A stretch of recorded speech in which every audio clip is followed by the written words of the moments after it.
The ಡಿಬೇಟ್ಗೆ ಸ್ವಾಗತ. ಇನ್ನು ನಾವು ವಿಜಯೇಂದ್ರ ರಾಮನಾಥ ಭಟ್ ಅವರಿಂದ ರಚಿತವಾದ ಸಂಧ್ಯಾ ವಂದನೆಯ ಅಂತರಂಗ ಅನ್ನೋ ಒಂದು ಬೃಹತ್ ಗ್ರಂಥದ ಕುರಿತು ಚರ್ಚೆ ಮಾಡ್ತಾ ಇದ್ದೀವಿ. ಇದು ಕೇವಲ ಒಬ್ಬ ಲೇಖಕರ ಕೃತಿಯಲ್ಲ, ಇದು ಶ್ರೀ ಸಂಸ್ಥಾನ ಗೋಕರ್ಣ ಪರ್ತಗಾಡಿ ಜೀವೋತ್ತಮ ಮಠದ ಮಾರ್ಗದರ್ಶನದಲ್ಲಿ ಅಂದಿನ ಪೀಠಾಧಿಪತಿಗಳಾಗಿದ್ದ ಶ್ರೀವದ್ ವಿದ್ಯಾಧೀಶ ತೀರ್ಥ ಶ್ರೀಪಾದ ವಡೇರ ಸ್ವಾಮಿಗಳವರ ಆಶೀರ್ವಾದದೊಂದಿಗೆ ರೂಪುಗೊಂಡಿದೆ. ಆ ಹಿನ್ನೆಲೆಯೇ ಈ ಗ್ರಂಥದ ಆಳವನ್ನು ಸೂಚಿಸುತ್ತೆ. ನಮ್ಮ ಇವತ್ತಿನ ಚರ್ಚೆಯ ಕೇಂದ್ರ ಪ್ರಶ್ನೆ ಇದು.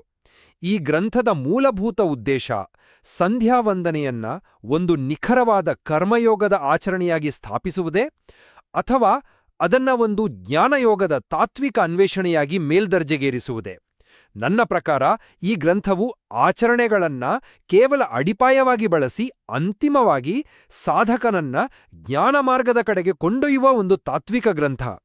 ಇದಕ್ಕೆ ವಿರುದ್ಧವಾಗಿ ಈ ಗ್ರಂಥವು ಪ್ರಾಥಮಿಕವಾಗಿ ಆಚರಣೆಯ ನಿಖರತೆ ಮತ್ತು ಅದರ ಅರ್ಥವನ್ನ ಒತ್ತಿ ಹೇಳುವ ಕರ್ಮ ಮಾರ್ಗವನ್ನ ಬಲಪಡಿಸುವ ಒಂದು ಕೈಪಿಡಿ ಅಂತ ನಾನು ಪ್ರತಿಪಾದಿಸ್ತೇನೆ. ಹಾಗಾದರೆ ನಿಮ್ಮ ವಾದದಿಂದಲೇ ಆರಂಭಿಸೋಣ. ಈ ಗ್ರಂಥವು ಕರ್ಮಕೇಂದ್ರಿತ ಅಂತ ಹೇಳಲಿಕ್ಕೆ ನಿಮ್ಮ ಪ್ರಮುಖ ಕಾರಣಗಳೇನು? ನೋಡಿ, ನನ್ನ ಪ್ರಕಾರ ಈ ಪುಸ್ತಕದ ಮುಖ್ಯ ಉದ್ದೇಶವೇ ಹೇಗೆ ಮಾಡಬೇಕು ಅಂತ ಹೇಳೋದು. ಅಂದ್ರೆ ಸಂಧ್ಯಾವಂದನೆಯ ಪ್ರತಿ ಹಂತವನ್ನು ನಿಖರವಾಗಿ ಅದರ ಅರ್ಥ ತಿಳಿದುಕೊಂಡು ಹೇಗೆ ಮಾಡಬೇಕು ಅನ್ನೋದಕ್ಕೆ ಹೆಚ್ಚು ಒತ್ತು ಕೊಟ್ಟಿದ್ದಾರೆ. ಇದಕ್ಕೆ ದೊಡ್ಡ ಸಾಕ್ಷಿ ಅಂದ್ರೆ ಗ್ರಂಥದ ರಚನೆ.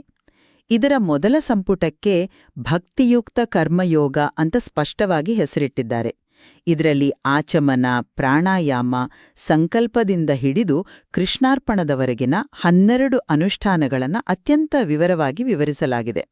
ಇಲ್ಲಿ ಪ್ರತಿ ಹಂತದಲ್ಲೂ ಮಂತ್ರ ಯಾವುದು, ಅದರ ಅರ್ಥವೇನು ಮತ್ತು ಆಗ ಯಾವ ದೇವತೆಯನ್ನ ಧ್ಯಾನಿಸಬೇಕು ಅನ್ನೋದನ್ನೇ ವಿವರಿಸಲಾಗಿದೆ.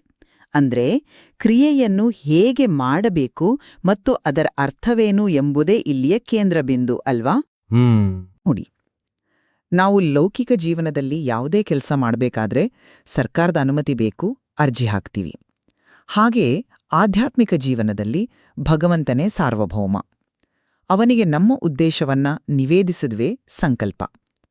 ಇದು ಕ್ರಿಯೆಯ ಪೂರ್ವಸಿದ್ಧತೆಯ ಪ್ರಾಮುಖ್ಯತೆಯನ್ನ ಎತ್ತಿ ತೋರಿಸುತ್ತೆ. ಹಾಗೆಯೇ ಬಾಹ್ಯ ಶೌಚ ಅಂದ್ರೆ ಮಣ್ಣು ಮತ್ತು ನೀರಿನಿಂದ ದೇಹದ ಶುದ್ಧಿ, ಮತ್ತು ಅಂತರ ಶೌಚ ಅಂದ್ರೆ ಮನಸ್ಸು, ಬುದ್ಧಿ, ಚಿತ್ತ, ಅಹಂಕಾರಗಳ ಶುದ್ಧಿ, ಇವೆರಡಕ್ಕೂ ಪ್ರಾಮುಖ್ಯತೆ ಕೊಟ್ಟಿರೋದು ಸರಿಯಾದ ಆಚರಣೆಗೆ ಬೇಕಾದ ಸಿದ್ಧತೆಯನ್ನ ಒತ್ತಿ ಹೇಳತ್ತೆ. ಇದೆಲ್ಲವೂ ಸೇರಿ ಇದೊಂದು ಪರಿಪೂರ್ಣ ಕರ್ಮ ಮಾರ್ಗದ ಕೈಪಿಡಿ ಅನ್ನೋದ್ರಲ್ಲಿ ನನಗೆ ಸಂಶಯ ಇಲ್ಲ. ನೀವು ಹೇಳಿದಂತೆ ಇದೊಂದು ಕೈಪಿಡಿ ಹೌದು. ಆದರೆ ಯಾವ ರೀತಿಯ ಕೈಪಿಡಿ? ಕೇವಲ ಕ್ರಿಯೆಯನ್ನ ವಿವರಿಸುವ ಕೈಪಿಡಿಯೇ, ಅಥವಾ ಆ ಕ್ರಿಯೆಯನ್ನ ದಾಟಿ ಮುಂದೆ ಹೋಗಲು ದಾರಿ ತೋರಿಸುವ ಒಂದು ನಕ್ಷೆಯೇ? ನನ್ನ ಪ್ರಕಾರ ಮೊದಲ ನೋಟಕ್ಕೆ ನಿಮ್ಮ ವಾದ ಸರಿ ಅನ್ಸುತ್ತೆ. ಮೊದಲ ಸಂಪುಟದ ಶೀರ್ಷಿಕೆ ಭಕ್ತಿಯುಕ್ತ ಕರ್ಮಯೋಗ ಅಂತ ಇದೆ. ಅಲ್ಲಿಗೆ ಚರ್ಚೆ ಮುಗಿಬೇಕಿತ್ತು.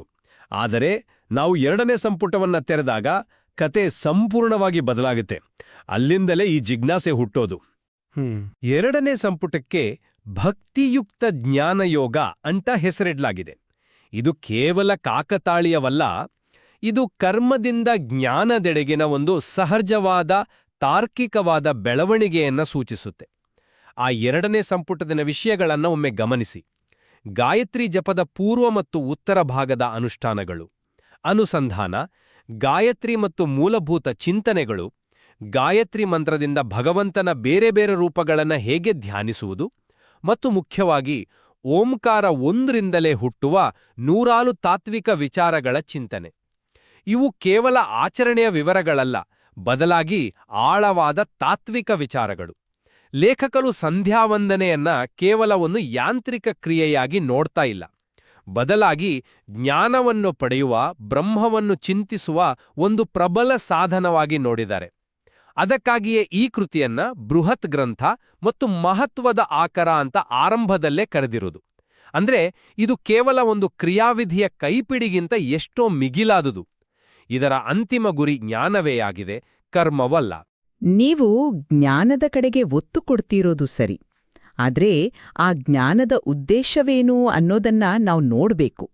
ಶ್ರೀಗಳ ಆಶೀರ್ವಾದ ಪತ್ರದಲ್ಲಿ ಪ್ರತಿನಿತ್ಯ ತಪ್ಪದೆ ಸಂಧ್ಯಾವಂದನೆಯನ್ನು ಆಚರಿಸಬೇಕು ಅಂತ ಸ್ಪಷ್ಟವಾಗಿ ಹೇಳಲಾಗಿದೆ.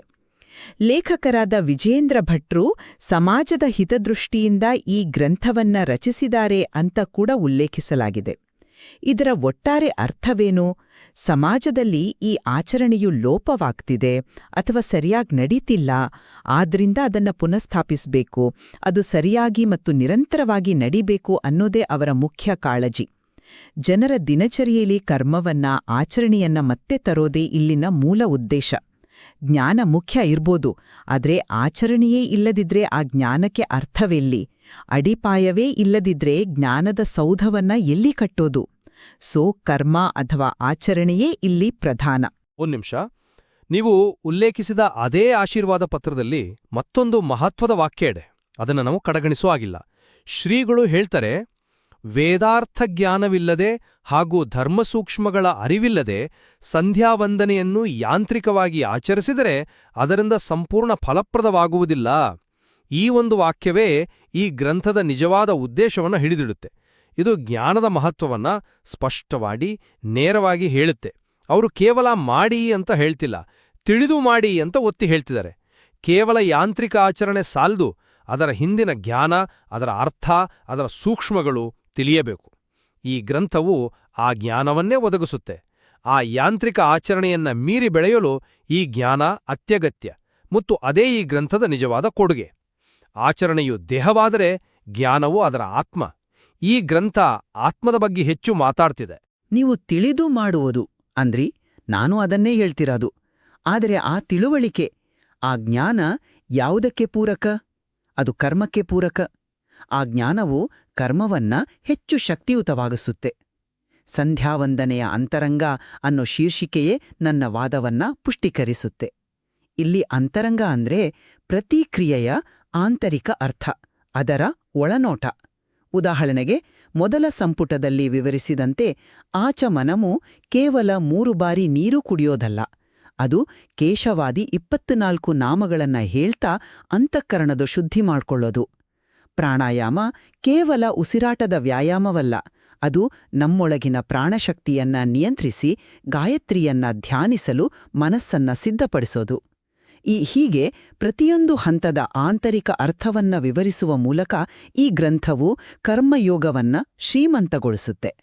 ಯಾಂತ್ರಿಕ ಕ್ರಿಯೆಯನ್ನ ಅರ್ಥಪೂರ್ಣವಾದ, ಚೈತನ್ಯಭರಿತವಾದ ಅನುಷ್ಠಾನವನ್ನಾಗಿ ಪರಿವರ್ತಿಸುವುದೇ ಇದರ ಗುರಿ. ಅಂತರಂಗ ಅಂದ್ರೆ ಕ್ರಿಯೆಯೊಳಗಿನ ಅರ್ಥವೇ ಹೊರತು ಕ್ರಿಯೆಯನ್ನ ಮೀರಿದ ತತ್ವ ಅಲ್ಲ. ಇಲ್ಲ, ಒಂದು ನಿಮಿಷ, ನೀವು ಅರ್ಥಪೂರ್ಣ ಅನ್ನೋ ಪದ ಬಳಸಿದ್ರಿ. ಅರ್ಥಪೂರ್ಣ ಅಂದ್ರೆ ಏನು? ಕ್ರಿಯೆಯ ಹಿಂದಿನ ಅರ್ಥವನ್ನ ತಿಳಿಯೋದಷ್ಟೇನಾ, ಅಥವಾ ಆ ಅರ್ಥದ ಮೂಲಕ ಒಂದು ದೊಡ್ಡ ತಾತ್ವಿಕ ಸತ್ಯವನ್ನ ಸೇರೋದಾ? ಇಲ್ಲಿಯೇ ನಮ್ಮಿಬ್ಬರ ವಾದ ಭಿನ್ನವಾಗೋದು.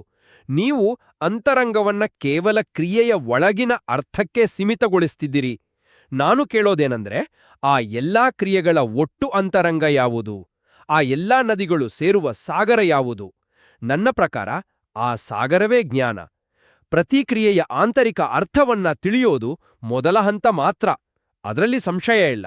ಆದರೆ ಅಂತಿಮ ಅಂತರಂಗ ಅಂದ್ರೆ ಇಡೀ ಸಂಧ್ಯಾವಂದನೆಯ ಹಿಂದಿರುವ ಬೃಹತ್ ತಾತ್ವಿಕ ಸತ್ಯವನ್ನ ಅರಿಯೋದು. ಇದನ್ನ 2ನೇ ಸಂಪುಟವಾದ ಜ್ಞಾನಯೋಗ ಪರಿಪೂರ್ಣವಾಗಿ ವಿವರಿಸುತ್ತೆ.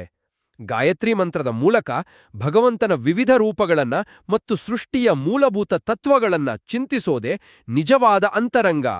ಅದು ಕೇವಲ ಕ್ರಿಯೆಯ ಅರ್ಥವನ್ನ ತಿಳಿಯೋದಲ್ಲ, ಕ್ರಿಯೆಯ ಮೂಲಕ ಜ್ಞಾನದ ಶಿಖರವನ್ನೇರೋದು. ಹಾಗಾಗಿ ಮೊದಲ ಸಂಪುಟ ಅಂತರಂಗದ ದಾರಿಯನ್ನ ತೋರಿಸಿದರೆ, 2ನೇದು ಆ ಅಂತರಂಗದ ಗುರಿಯನ್ನ ಮುಟ್ಟಿಸುತ್ತೆ. ಆದ್ದರಿಂದ ಜ್ಞಾನವೇ ಶ್ರೇಷ್ಠ. ಹಾಗಾದರೆ ನಿಮ್ಮ ಪ್ರಕಾರ ಮೊದಲ ಸಂಪುಟದ ಕರ್ಮವಿಲ್ಲದೆ 2ನೇ ಸಂಪುಟದ ಜ್ಞಾನ ಸಾಧ್ಯವೇ? ಖಂಡಿತ ಇಲ್ಲ.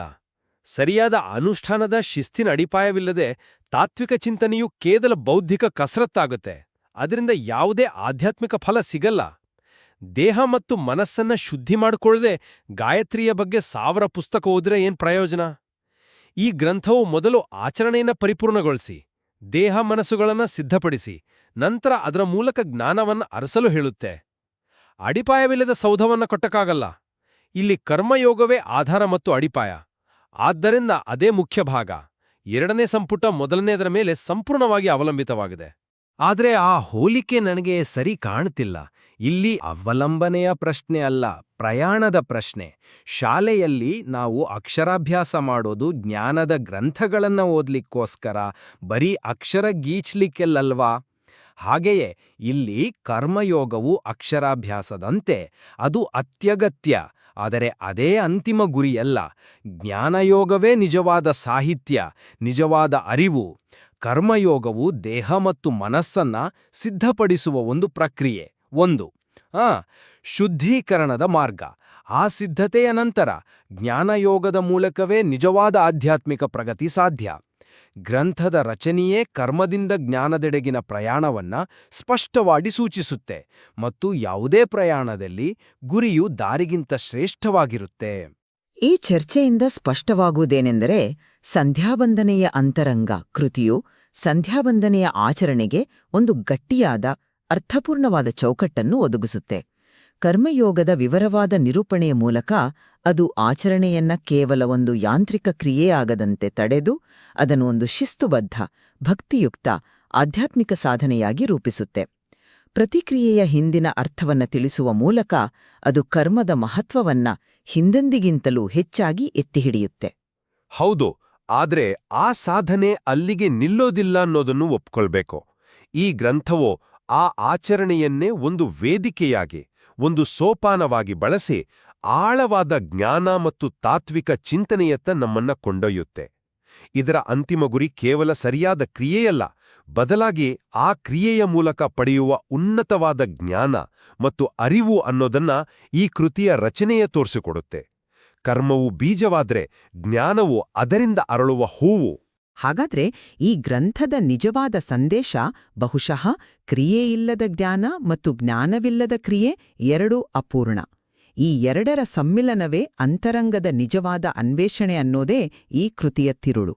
ಇದನ್ನ ಕೇವಲ ಕ್ರಿಯೆಯ ಕೈಪಿಡಿ ಅನ್ಬೇಕೆ ಅಥವಾ ಜ್ಞಾನದ ಆಕರ ಗ್ರಂಥ ಅಂತ ಪರಿಗಣಿಸ್ಬೇಕೆ ಅನ್ನೋದು ಬಹುಶಃ ಓದುಗರ ದೃಷ್ಟಿಕೋನ ಮತ್ತು ಅವರ ಸಾಧನೆಯ ಹಂತವನ್ನ ಅವಲಂಬಿಸಿರುತ್ತೆ. ಖಂಡಿತ. ಈ ಗ್ರಂಥವು ಕರ್ಮ ಮತ್ತು ಜ್ಞಾನ ಮಾರ್ಗಗಳು ಹೇಗೆ ಬೇರೆ ಬೇರೆ ಅಲ್ಲ, ಬದಲಾಗಿ ಒಂದಕ್ಕೊಂದು ಪೂರಕವಾಗಿವೆ ಅನ್ನೋದನ್ನ ಮನದಟ್ಟು ಮಾಡಿಕೊಡುತ್ತೆ. ಈ ಚರ್ಚೆಯು ಈ ಬೃಹತ್ ಗ್ರಂಥದ ಒಂದು ಸಣ್ಣ ಭಾಗವನ್ನ ಮಾತ್ರ ಮುಟ್ಟಿದೆ. ಈ ಸಂಪುಟಗಳಲ್ಲಿ ಇನ್ನಷ್ಟು ಆಳವಾಗಿ ಅನ್ವೇಷಿಸಲು, ಚರ್ಚಿಸಲು ಸಾಕಷ್ಟು ವಿಷಯಗಳಿವೆ.